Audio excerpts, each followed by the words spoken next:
Episode 11, March 8th, 2011.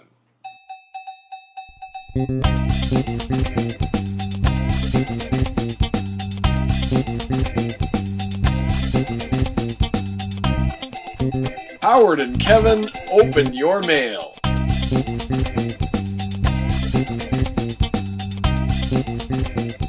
Good evening and welcome once again to Howard and Kevin's House of Orders.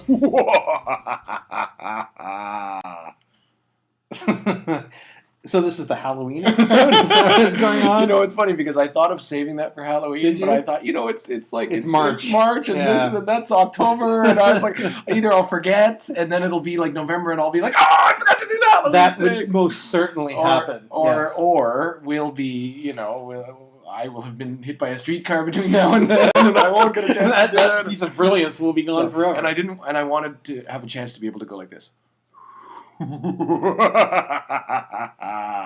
That is good, but it is a little scary. Yeah. I think you've that? scared off half our fans. They're like, oh, this is going to be the scary episode. I don't want to listen.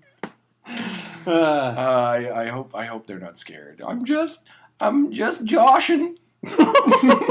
Well, that's another one of your hilarious characters. What is that? That's some old timer. Yes. Yeah. Anyway, ladies and gentlemen, welcome to episode 11 of the Howard and Kevin Open Your Mail podcast. Howard. Your Royal Highness. How are you? I'm fine, thank you. That's good. Good to be back, Kevin. Yes, episode 11. Isn't that exciting? So thanks for tuning in, folks. We're happy to be talking to you again here from Howard and Kevin Open Your Mail Central. The home office. Yes. That's good. So not to get into a whole long thing, but we have a website. It's HowardandKevin.com. That's true. We're on the Facebook. We're on the Twitter. Mm-hmm. We got the Are we on MySpace? Yeah, no one's on MySpace. We're setting that up soon. As soon as it catches on, we'll be there. Yeah, I think it's going to re-catch on because I think people get sick of Facebook and they're going, I'm going back to MySpace. You know what else? Friendster. Friendster, yeah, and AOL. And yes. You've got and download our shows on Napster. Buy a Betamax of our show down at the local video store. But you can get our shows on iTunes, like big, fancy, professional That Apple is. iTunes I know. store. There it is for free. Download, get yourself your, your feed. Your feed. It's all about the feed. That's right. We have a feed. We create a feed every time we make a podcast. That's right. And then it pops right into your iTunes, onto your magical. iPod, or listening on your computer. Oh my gosh. It's the best thing ever. I'm telling you. Our podcast, not iTunes. That's right. So all sorts of ways to like us and enjoy us, and we like you and enjoy you too. And send us an email. We may like you. Whatever you send through. And send us letters, folks. We love to open your mail on the show. That's what we do here. Well, that is what we do here. So don't be shy. Don't feel like, those other people are doing it, but I don't need to. We want your letter. If everyone said that, we'd never get any letters. And what kind of a show would it be like then? Howard and Kevin sit around. Which is what we do when we're not doing the podcast, actually. That's just, yeah. So any topic, anything you want to write us about, drop us a mail. I was going to say. Drop us a mail. Drop us a mail at mail@howardandkevin.com. That's how it works. Okay, that is really frightening now. So I want to before I start hiding under the desk, let's get to an actual letter. All right, shall we? So here we go. You got one there? I got one here. Okay, hit me. This is a letter that came to us. Dear Howard and Kevin. That's us. What's your sign, man? Signed, Roger the Dude. Wow. From San Jose, California. Oh, I bet he's one of those ex-hippies. He's like big and fat, but he's still wearing the tie-dye. He's still got a headband on. Used to surf. Long gray hair. It's in a ponytail half the time. Used to surf and probably owned like a little shop on the beach. That's right, a head shop. Yeah. Oh yeah, maybe. Yeah. So what's your sign, man? What's my sign? Wow. So it's obviously referring to the what's it called? The astronomical? No. The signs of the zodiac. The zodiac. The astrology. Yes, all that stuff. Not to be confused with actual science. Yeah, exactly. Yeah, it's not really a science, is it? Well, I definitely want to get into that, but just for the sake of answering the question, what sign are you? I would be a Scorpio. I was born in November. And Scorpio. Scorpio. We're good. We're hard ass. Hard ass. We're hardcore. And we're a bit of a hard ass as well. We don't like to take a lot of crap. I'm pretty cool. I like my sign because I'm like a scorpion. I got that tail comes up. I can sting you at any moment, Howard. What are you? I'm an Aries. Oh, please. You're like a goat. No, it's a ram. Oh, yeah, whatever. Anyway, you know how many rams have been killed by scorpions? At least 5 or 6. I'm sure that's true. Yeah. I just hope the ram doesn't step on the scorpion. Well, that could happen. I'm not a giant scorpion, am I? No, I don't think so. Yeah. But I don't think either one of us are particularly... no, it seems to be a science based around what. Well, don't even use that word. It's not a science at all. Well, yeah, I know, but I don't think a lot of scientific discoveries are found in the lifestyle portion of the paper. Yeah, you know what I mean? Because that seems to be exactly where it is all the time. You will. Yeah, I think anyone who takes any. Puts any stock in in that is just it's so ridiculous. It really is silly. It has nothing to do with anything real. No. There's no actual science there. I mean, when you really start to think about it, right? Yeah. So the whole basis of astrology is that something to do with the planets, the stars, the constellations, where they are in the sky when you're born. Right. Is somehow supposed to influence the personality you have for your whole life. Yeah, I know. Okay, so it's just basically the time of year that you're born, you get assigned this So what we're saying is that everyone who's born in that month has the same personality. Yeah, exactly, yeah. Right? So none of this makes any sense. But even to give them the benefit of the doubt, what could influence me? First of all, what does the moment that I'm born even have to do with anything, first of all? Well, true. But okay, so suddenly you pop out into the atmosphere. Yeah. Uh-huh. Now, okay, planets, stars, constellations. I mean, some people might say that can have an impact on you because of the gravitational pull of Mars or some star. But I actually read a scientific little debunking of astrology once that showed that you can scientifically measure that the gravitational pull of the obstetrician delivering the baby has more impact on you than would the gravitational pull of, say, some star that's many light years away. Okay. It's negligent, right? So if you have a really fat baby doctor, that could send you from Aries right on down to Capricorn. Totally skew the whole thing. I thought you were going to say that depending on who pulls you out of the womb at that certain moment, that's what you're going to be like. That's your sign, you're going to be like if it's Jerry, Jerry the doctor pulls you out, you're going to be a Jerry your whole life. It's like, I'm a Peter. Oh, that's so funny. That's weird. Yeah, I'm a different guy. Exactly. Now, okay, so a gravitational pull, that doesn't make any sense. So that can't be it. No. Now, what else do planets and stars I'm surprised anyone has bothered to even try to explain it rationally. I mean, come on, it's just silliness. So another thing that planets could could it be the light reflecting off the planets or coming down from the stars or but that doesn't make sense. How many people are born outside? It's right? true. Yes.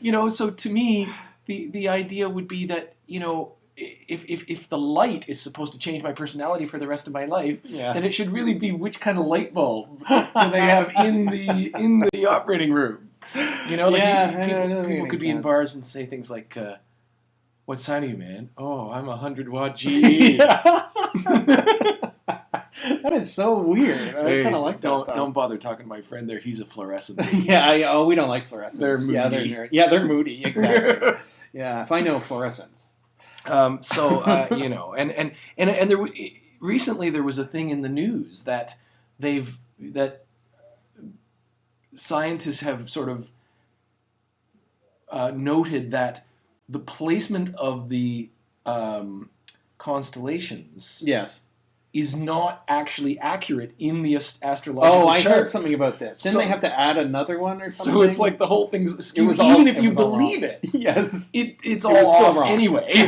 So it's just crazy. So folks, read your horoscope for a little laugh in the morning. Well, I think that's got to be what most people do. I don't think people take this stuff seriously. I hope not. I'm sure there's a few weirdos out there that do, but most of the time when I read a horoscope or something, or it seems to me there's a horoscope which seems to be in the paper every every day. But there's also just general information about you out there as well. It's well, all Scorpios are like to be the boss all the time. Yeah, well, I do hear people saying things like that. Yeah. You'll say something about, oh, geez, my so and so from the office down the hall kind of went off on me a little bit. Total Taurus. Yeah, yeah. I'll say things like that. It's and I'm kind of like. Really? Wow, that's interesting. I know. Yeah. I never would, or they'll check. Well, what sign are you? Well, totally. He's transcendent over you today. You're in the decline. It's like what? What are you talking about? I just realized, Howard, I'm getting a little scared. Are we being very offensive to pagans or someone like that? Like some sort of religious group? Because I don't want to mess. No, I'm willing to take that chance. Let me ask you this: is Al Qaeda at all interested in astrology? That's what I want to know. No, I don't. Okay, think so. Good. So I don't think so. All right. And if we have listeners out there who are mad at us because we're running down the zodiac, then they should write us a letter and plead their case. But they're not going to get. They're not going to. I don't think you're going to change our minds. They're not going to change my mind. No. Anyway, Aries though, that's interesting. I'm an Aries. Oh, you think so? Eh? Yeah, do I seem like an Aries? Do I? I think that's why we get along so well, Howard. Because I'm a Scorpio and you're an Aries, and those two. Our two signs are really compatible. Yeah, exactly. Anyway, well, thanks for the letter there. You're a Sylvania. You're a 60-watt Sylvania. yeah. I'm a 100-watt GE. We're very compatible. You're a Jerry and I'm a Pete. Could be like a combo thing. You're a GE Pete and I'm a fluorescent Jerry. I don't know. I often call you a fluorescent Jerry. There's another meaning to Jerry out there that I don't want to get into. Oh, that's a whole. That's whatever. So who was that from again? Well, that was from Roger the Dude. He signed. Oh yeah, Roger the Dude, right? The hippie guy in San Jose, California. Wow. Well, thanks for the letter, Roger. That was really. He didn't mention what sign he is. That was groovy, man. I hope he's happy. If I know Roger, he's a Capricorn. You can tell from his... Yeah, I can tell from his name. Yeah, we should have his handwriting analyzed and find out. Yeah. He may be the Zodiac Killer. Oh.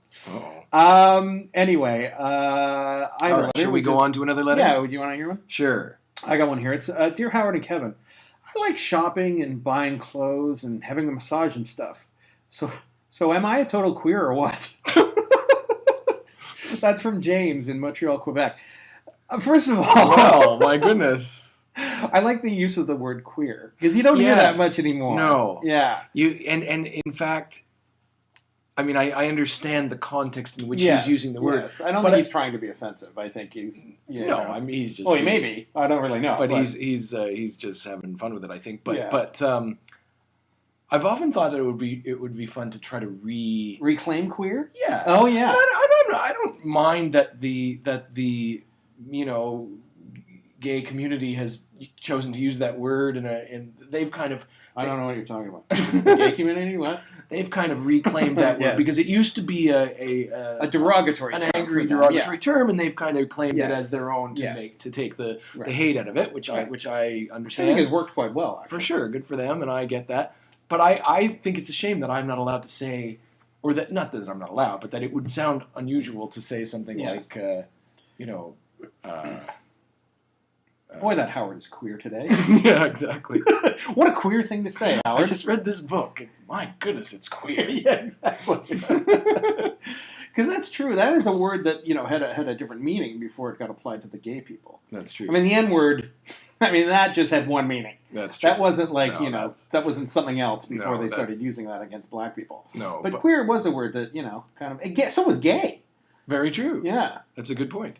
And not the same, interestingly enough. No. Gay means happy, queer means strange. But homo stands alone. Sorry. But wouldn't you love if your boss or somebody says to you, hey, I need you to do this this sort of unusual assignment, and you said, how queer. It's just such an oldie-fashioned thing to say. I would love to be able to say that. Wrong. Anyway, I don't think that was actually his point. No, we got off on a tangent there. But yeah, I think he's talking about shopping and buying clothes. I think what he's talking about is, as a man, he likes to do things that were traditionally seen kind of woman kind of pursuits. Shopping for clothes, having massage, this kind of thing. And I think with the modern kind of metrosexual kind of man, that word was bandied about a few years ago, as a man who likes to be clean and likes to smell nice and have fashionable nice clothes and a nice haircut and that kind of stuff, and is still interested in the ladies. Yes. And I think that's perfectly acceptable these days. I think he brings up an interest more. I mean, I do. I enjoy those kind of things. I like going shopping. I like buying clothes. I like looking nice.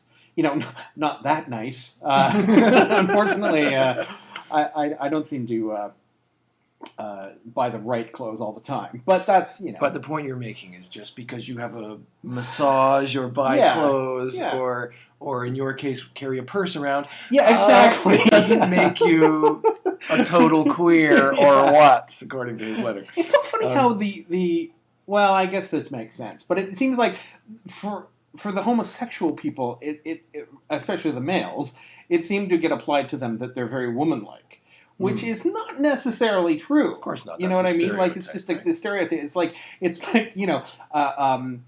a man can walk into a room in a dress and not be a homosexual. He might just be a transvestite. He's a straight man who likes to dress in women's clothing. Right.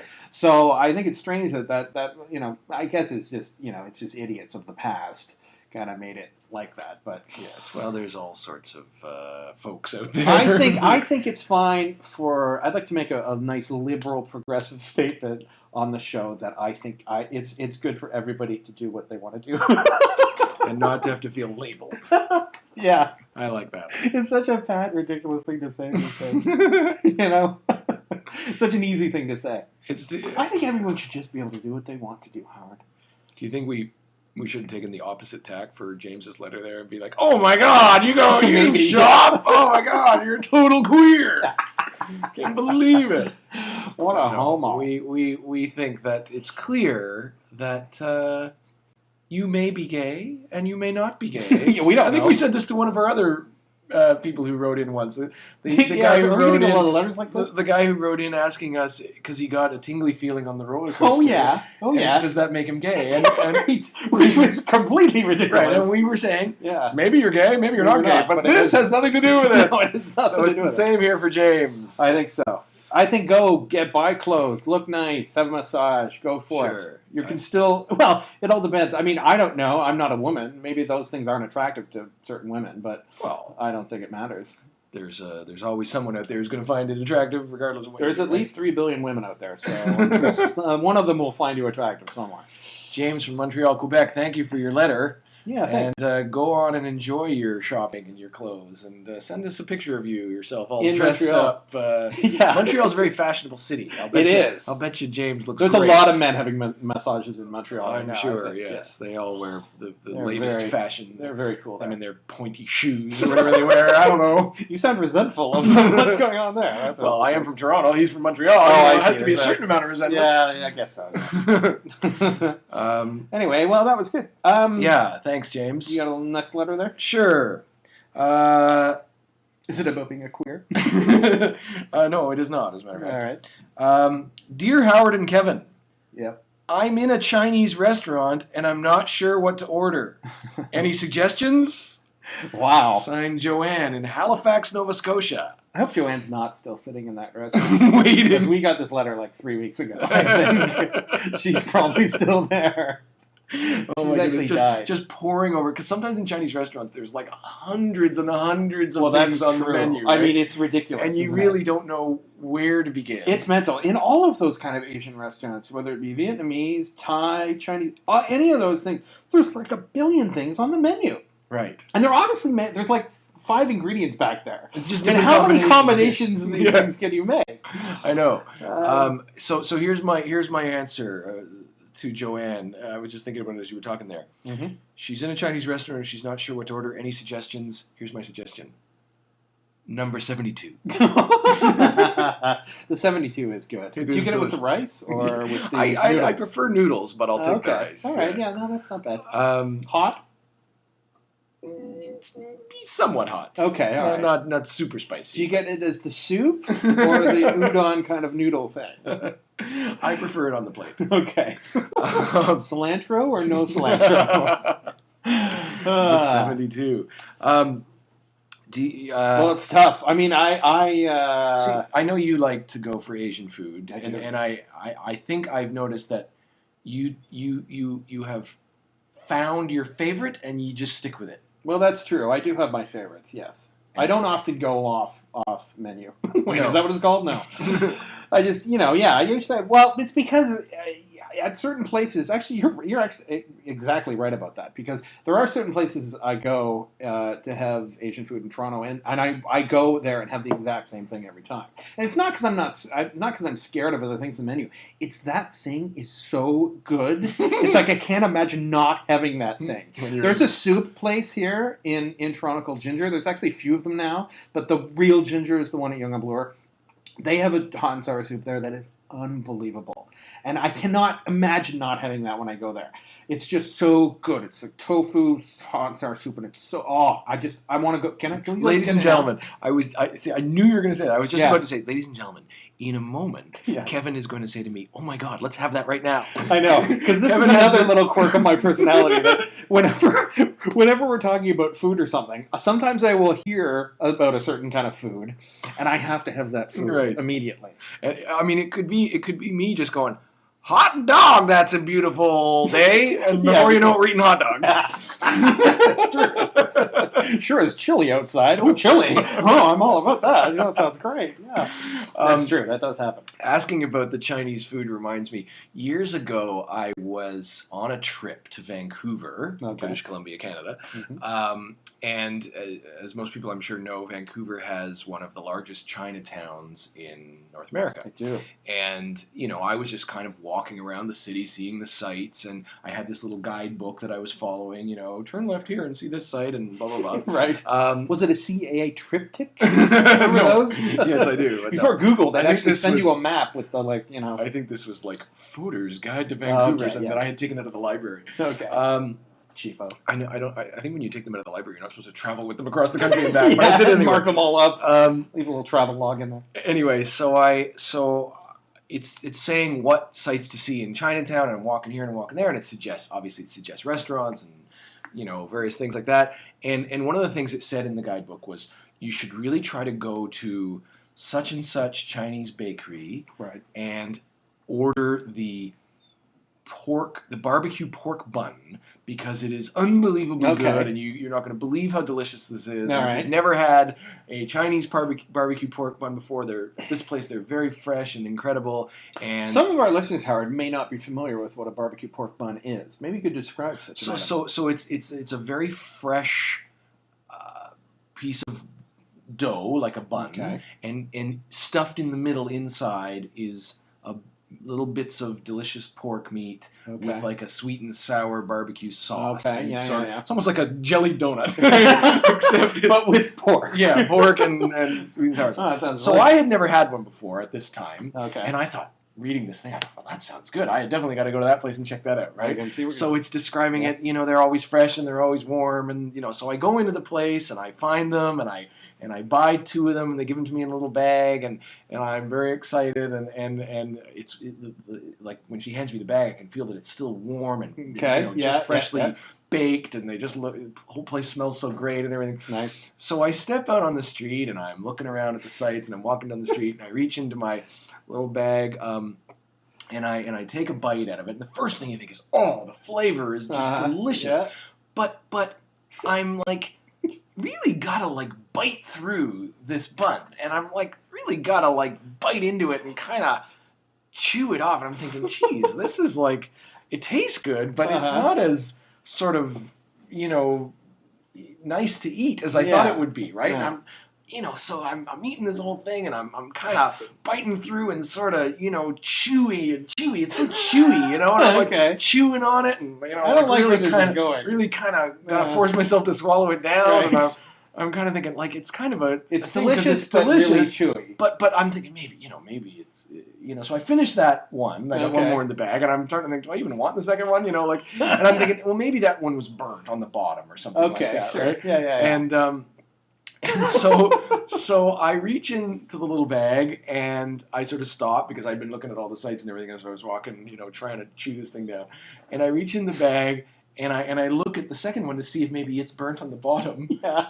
And I discover that the whole bottom of the pork bun was a piece of wax paper.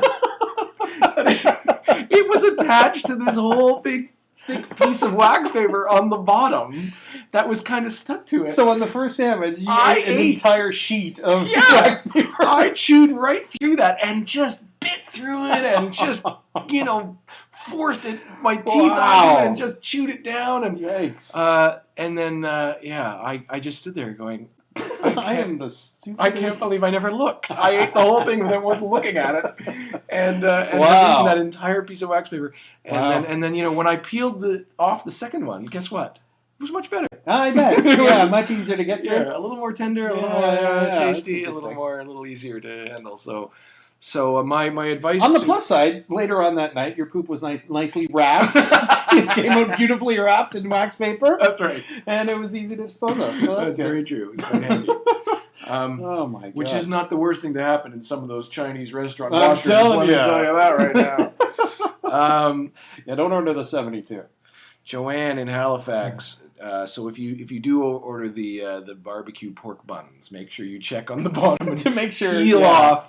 You haven't eaten anything else like that, since? You haven't, accidentally eaten some, tinfoil or anything? I don't think so. Okay, good. No, I think I have had a barbecue pork bun here in Toronto, which did have tinfoil on the bottom instead of the wax paper, so you couldn't miss that. Okay, I don't good. think. So you wouldn't, because you imagine biting into tinfoil. That makes your teeth go all weird. But I've eaten other things that are unpleasant, but we'll save those for another day. We could do an entire show about the unpleasant things we've eaten. I gotta tell you. Should we? Is that good for Joanne in Halifax? You think? No, I think so. Yeah, we told her what to order. I think so. Yeah. Obviously, she's gonna have the pork bun without the wax paper. I hope she doesn't eat the wax paper. No. It was not the best. Well, Kevin, what do you think? Is it time for? Ladies and gentlemen, it's time for follow-ups with Howard. Hey, we finally got that right. I know, it wasn't bad. Oh, that's pretty good. Well, thank you, Kevin. Thank you, Howard. I am happy to be here with follow-ups. Hit me. Now, here's the interesting thing. Mm-hmm. Follow-ups is such an unbelievably successful bit on our show. Yeah. We got to start making more mistakes and we got to be more confused about more things because really, I'm finding that there isn't as much to follow up as there was in our earlier episodes. Oh. So when I went back to the last time we did follow-ups, it was episode 7 we looked at. Okay. So of course I went to episode 8. Yep. And it was good. No follow-ups? Clear, nothing to follow up. All right. I went to episode 9. All good, nothing to follow up. Wow. Now, of course, folks, if you disagree with me, write us a letter. But I think there's nothing to follow up. Something you didn't understand in any of those episodes. So here we are in episode 11. Okay. Episode 11, yeah. And we do have a couple of things to follow up from episode 10. Okay. So ultimately, this gets us caught up. We are now following up. Oh, well, that's the good. Last episode. Okay, good. Episode. Maybe we'll just maintain that. Yeah, exactly. Well, what if we don't have any follow-ups for this episode? Well, then we just wait until we do. No, I think we'll have to make something up. We'll have to do some research into people eating wax paper, how much, the most wax paper anyone's ever eaten, right. That kind of thing. Okay. So the first thing I wanted to follow up from episode 10 was that when we recorded episode 10, I actually wasn't feeling well. Yeah, I had a cold. Yeah. And we mentioned that I was under the weather. Oh yes. And we talked about what that phrase even means. Okay. Under the weather. What is that? How does that come to mean?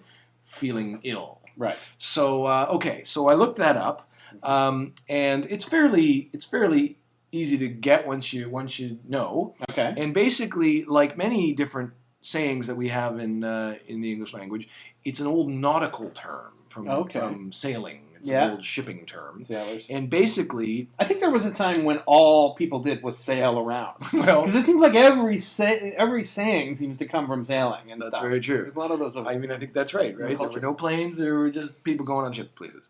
So basically, when a sailor working on a ship, Mm-hmm. swabbing the decks or whatever they do, Yeah. Was sick, either seasick or just ill, Right.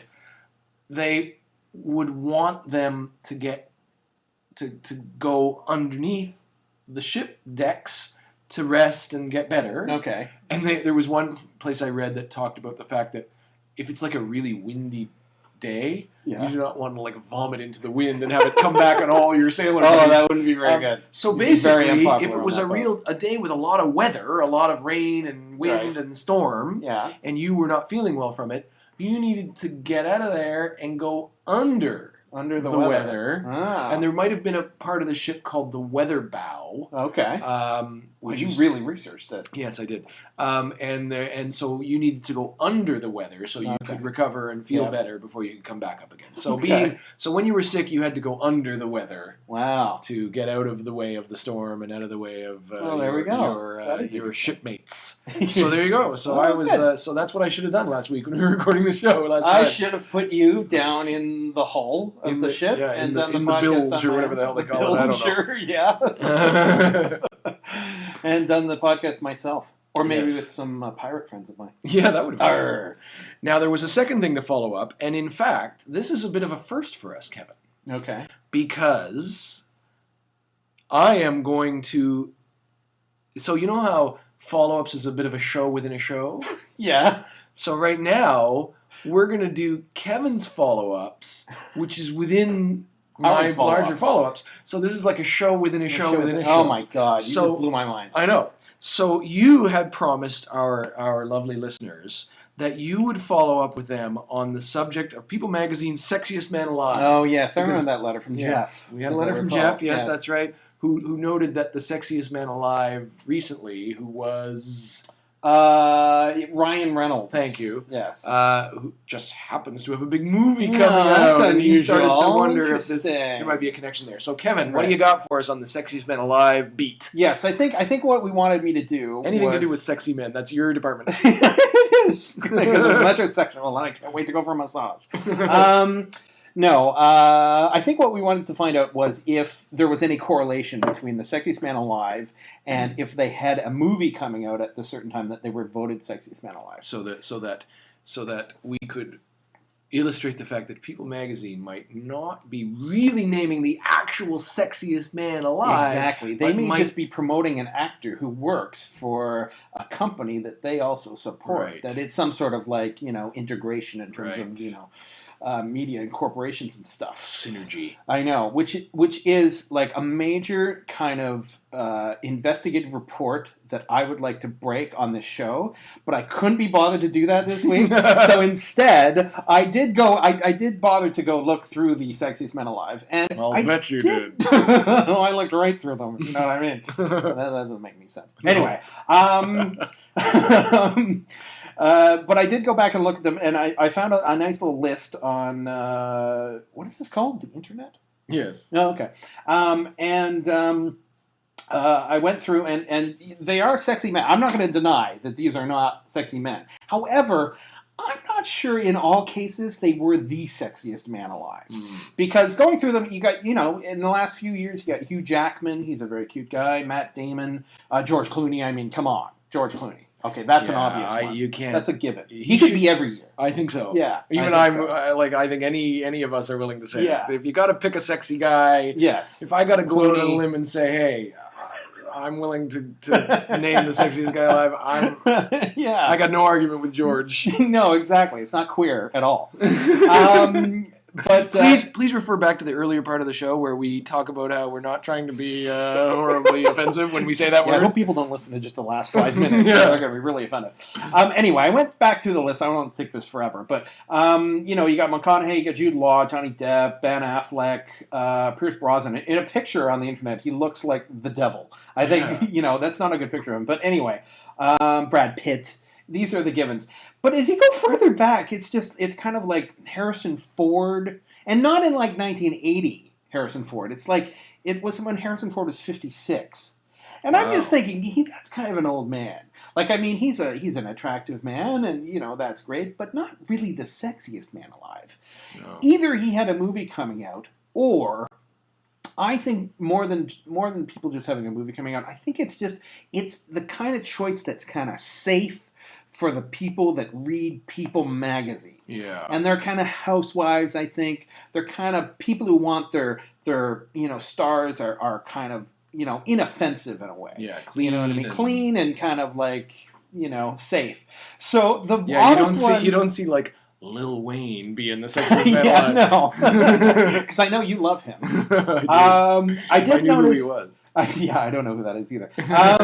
But I did notice in 1993 they went away for one time only. They picked the sexiest couple, which was Richard Gere and Cindy Crawford, who were apparently married at the time. I had no recollection of that. No, I don't either. Yeah, but I do have a recollection of Cindy Crawford. Yes, I do as well. Yes. So they were a sexy married. Couple. I can understand that. Yes. However, I thought the oddest choice was in 1992 when the sexiest man alive at 51 years old was Nick Nolte.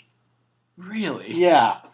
Wow. Nick Nolte, he's kind of a rugged looking dude, Yeah. In this photograph I've got here, he's smiling. This must have been before that famous arrest. I think so, yes. A few years before that. But I think it was around the time of like The Prince of Tides, that movie. Oh, yes. He was hanging out with Barbra Streisand. Yes. I think Streisand would be very big with People magazine readers. Sure, yes. So I think that's why he got chosen. But in 1992, Nick Nolte was not the sexiest man alive. There must have been at least 6 or 7 men alive. I'm thinking. Well, just look at the guys who, like the guy before that was Patrick Swayze. Okay, he was still sexy a year later. Tom Cruise was in 1990. 2 years later, still sexy. So, those two guys at least are sexier than Nick Nolte.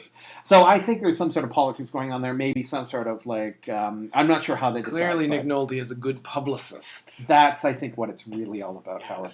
So that's the investigative report that I've broken here on the show this week. So the sexiest man alive is really not. They're making a claim they can't back I up. think so. I think that's what I've proven here. Yeah. And I think this will go down in, the annals of investigative reporting of the greats. I mean, I'm So like we Woodward got, and Bernstein. Watergate. Yeah. You got like breaking of the tobacco, Yeah, tobacco, the same that kind thing. of thing. Yeah. I'm going to go down with and the now famous, you have busted open. Yeah. People magazine. Yeah, exactly. Sexiest Man Alive. All right, good. Well, I think that's good, Kevin. we finally done some good on the show, and that's really what I wanted this to be for. I can't wait to see who next year's Sexiest Man Alive is, because I'm going to be watching it, with Very much more carefully, Yeah. to see really how this goes. I think it's going to be Nick Nolte. Big comeback for him. Yeah, big comeback. Yeah, all of a sudden he's sexy again. Now Ryan Reynolds, you say, is the new one, eh? I guess so. Yeah. So says Jeff. So we'll see this movie if it's a big hit or not. I think it's came and gone. I don't even really know who Ryan Oh no, Reynolds is. I guess it's coming out in the summer. He's a Canadian actor, I think. He's Canadian. Yeah, he was married to Scarlett Johansson. Oh my God. I know. But She's not Canadian. Is that still allowed? Yeah, you could marry non-Canadians. Now you tell me.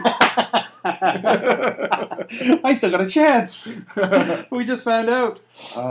Anyway, wow, we've really gone long on this episode. We should probably wrap up. Okay, well, thank you for listening, folks. I hope you enjoyed episode 11. Jeez, I wish that guy would stop doing that. It kind of bugs me. It's a little annoying. Yeah, jeez. Keeps sticking his nose in It's the there. ghost of Vincent Price. So thank you for listening. I know that we'll see you soon. For sure. Don't forget to go to HowardandKevin.com. Check us out on Facebook. Check us out on Twitter. Check us out on iTunes. We're on MySpace now. All sorts of other crazy places. When you go to HowardandKevin.com, you can go there. You find the archive of our older episodes. We have show notes. We have other fun little things that you might enjoy. Yeah. And there you go. Well, thanks a lot, Howard. And thank you, Your Highness. And don't forget, on HowardandKevin.com, you too can send us a letter, which we might just read an answer on. Howard and Kevin, open your mail.